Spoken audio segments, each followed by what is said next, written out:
ചില വണ്ടികളുടെ ചില പാർട്സുകൾ, അതായത് കൂടുതൽ ഇലക്ട്രോണിക്സ് പാർട്സുകൾ മാക്സിമം ഒറിജിനൽ തന്നെ നിങ്ങൾ വാങ്ങിയിടാൻ ശ്രമിക്കുക.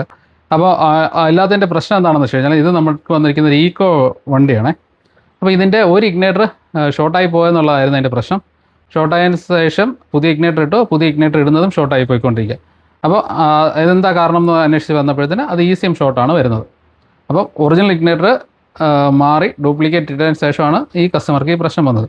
റെയർ കേസിൽ ഒറിജിനൽ ഇഗ്നേറ്ററിൽ ഈ പ്രശ്നം ഉണ്ടാവാം, എന്നാലും ഈ കേസിൽ ഇങ്ങനെയാണ് സംഭവിച്ചത്. അതുകൊണ്ടാണ് മാക്സിമം ഒറിജിനൽ പാർട്സ് വാങ്ങിയിടാൻ ശ്രമിക്കാൻ എല്ലാവരോടും പറയുന്നത്. അത് എല്ലാ വണ്ടികൾക്കും പ്രശ്നങ്ങളില്ല, ചില വണ്ടികളുടെ ചില പാർട്സുകൾ ഒറിജിനൽ തന്നെ ഇട്ടാലേ സെറ്റ് ആകാറുള്ളൂ. അപ്പോൾ ഈ വണ്ടിയുടെ പ്രശ്നം എന്താണെന്ന് ഞാൻ കാണിച്ചു തരാം. ഇതിപ്പോൾ നമ്മൾ ഇഗ്നീഷൻ ഓൺ ആയാലേ ഒരു പ്ലഗിൽ വന്ന് ഫുൾ ടൈം സപ്ലൈ വന്നുകൊണ്ട് നിൽക്കുക. ഒരു പ്ലഗ് എന്ന് പറഞ്ഞാൽ ഒരു ഇഗ്നേറ്റർ, ഇതിന് 2 ഇഗ്നേറ്ററാണ് വരുന്നത്. അപ്പോൾ നമ്മൾ സ്റ്റാർട്ട് ചെയ്ത് കഴിഞ്ഞാലും ആ ഇഗ്നേറ്ററിൻ്റെ സപ്ലൈ ഫുൾ ടൈം വന്നുകൊണ്ടേ ഇരിക്കും.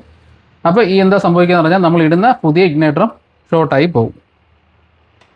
അപ്പോൾ ഇതിനെ നമുക്ക് 2 രീതിയിൽ റിപ്പയർ ചെയ്യാം. ഇതിൻ്റെ ഈ IC ആണ് നമുക്ക് ഷോർട്ടിങ് ആയി പോകുന്നത്.